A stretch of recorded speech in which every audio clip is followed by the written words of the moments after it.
എല്ലാവർക്കും പുതിയൊരു വീഡിയോയിലേക്ക് സ്വാഗതം. ഇന്ന് ഉണ്ടാക്കാൻ പോണത് കോഴി വെച്ചിട്ട് കപ്സയാണ് കേട്ടോ. കോഴി കൊണ്ട് കപ്സ ഉണ്ടാക്കുകയാണ്. അപ്പോൾ അതിന് വേണ്ടിയിട്ടതാ കുറച്ച് കോഴി ഞാൻ വെള്ളത്തിലിട്ടിട്ടുണ്ട്.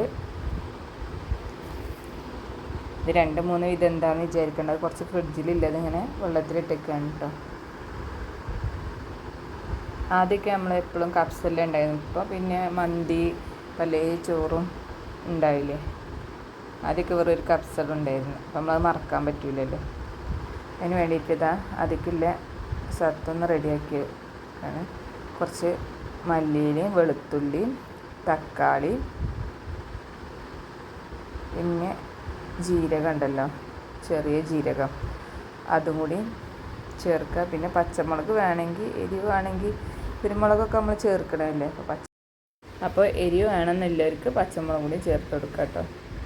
അത് അരച്ച് റെഡിയാക്കി വെക്കാം. ഇനിയൊരു ചെമ്പട്ടി അടുപ്പത്ത് വെച്ചിട്ട് അതിലേക്ക് സൺഫ്ലവർ ഓയിൽ ഉണ്ടല്ലോ, അതാണ് ഒഴിച്ച് കൊടുക്കുന്നത് കേട്ടോ. എണ്ണ ഒന്ന് ചൂടായി വരുമ്പോൾ കുറച്ച് ചെറിയ ജീരകം, ഏലക്കായ്, പട്ട, കറാമ്പൂ അതൊക്കെ ഒന്ന് ചേർത്ത് കൊടുക്കുക. ഇതൊന്ന് പൊട്ടുമ്പോൾ വലിയുള്ളി ചേർത്തിട്ട് നന്നായി വഴറ്റിയതിന് ശേഷം നേരത്തെ അരച്ച് വെച്ച പേസ്റ്റ് ഉണ്ടല്ലോ അതും കൂടി ചേർത്തിട്ട് ആവശ്യത്തിന് വെള്ളം എന്ന് പറഞ്ഞാൽ നമ്മൾ അരി വന്നിട്ടാണ് ഞാനിവിടെ ഒഴിച്ച് കൊടുക്കുന്നത്.